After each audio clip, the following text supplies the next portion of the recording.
Hey queens and kings out there too. Welcome back to my channel, and if this is your first time here, welcome to the queendom.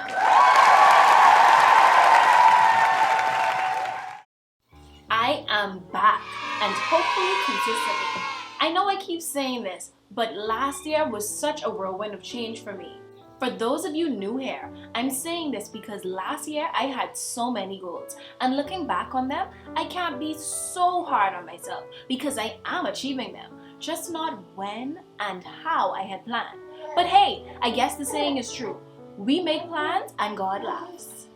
In my last video, I was 9 months pregnant with our little king, and I want to bring you guys up to speed and share my birth experience. So if you're interested, stay tuned.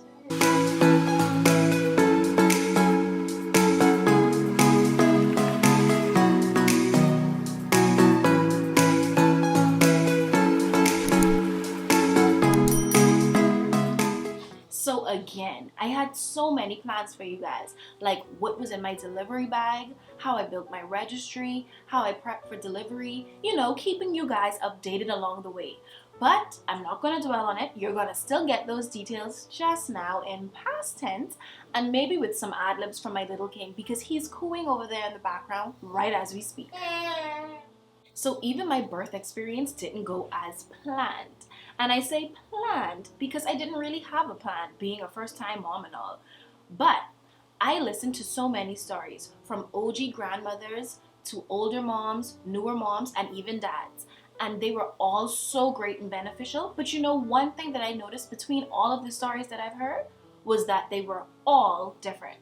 It's so funny how something so common can still be so different. So what I focused on was what I wanted it to be like. Things that were actually in my control. Like, I knew I wanted an epidural, a female minority doctor, a reputable hospital that had a NICU just in case, for my husband to be in the room at all times where possible, a cute pajama set and a few options, a mummy bag, a playlist that included my favorite songs from Disney's The Lion King.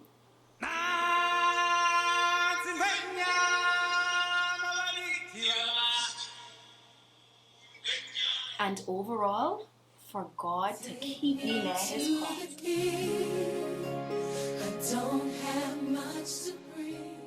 Fortunately, I was able to work from home for the latter part of my third trimester.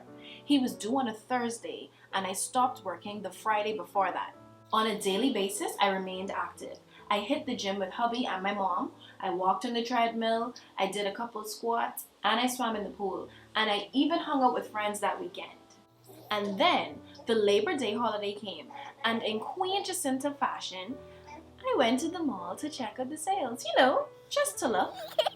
So that was September 6th. I remember feeling what I diagnosed via Google as lightning pains after I worked out that day. Then as I walked through the mall, I started feeling, that feeling you feel before you get your monthly period, but not a cramp, but just the feelings that come before that indicates that it's coming, if that makes sense to you. My next doctor's appointment was booked for the 9th, which was actually his due date. And I remember the morning of the 7th, I was talking to a friend who encouraged me to go to the doctor and just get it checked out, just to be sure. So after going into the doctor, they checked for dilation. I'm going to interrupt this story to say just how much dilation checks hurt. Like, did you guys keep missing over that part, or was it just me? But wait, after you hear this story, you'll see just what I went through and how strong I am. So it can't just be me.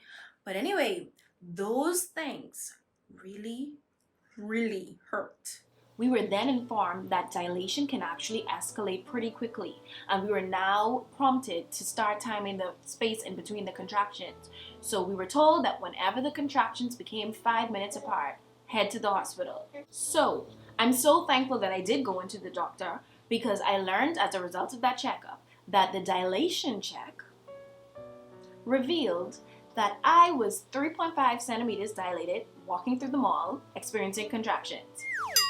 So that night, I told Tariko that I should just take a shower, put my lashes on, and do my eyebrows, just to be ready, just in case. He rolled his eyes, my parents laughed. But anyway, I did just that, And listen, that was the worst eyelash application I have done to date. Because midway, the contractions got stronger. I used the Freya app to time my contractions. And just like that, lying in bed, watching a movie, it happened. Still, no gush of water or anything. We just hit the 5-minute mark. When that 5-minute mark hit, oh my gosh. I pitched up and I was like, okay, no, we gotta go. Hey everyone, it's 11:37 p.m. on September 7th, and my contractions are now 5 minutes apart, so we're headed to the hospital. Sorry, I didn't understand. We'll keep you posted. You've arrived. So we got to the hospital and they did another dilation check. I was waiting for the nurses to come back with the results of my dilation check. And then what I heard next had me shook.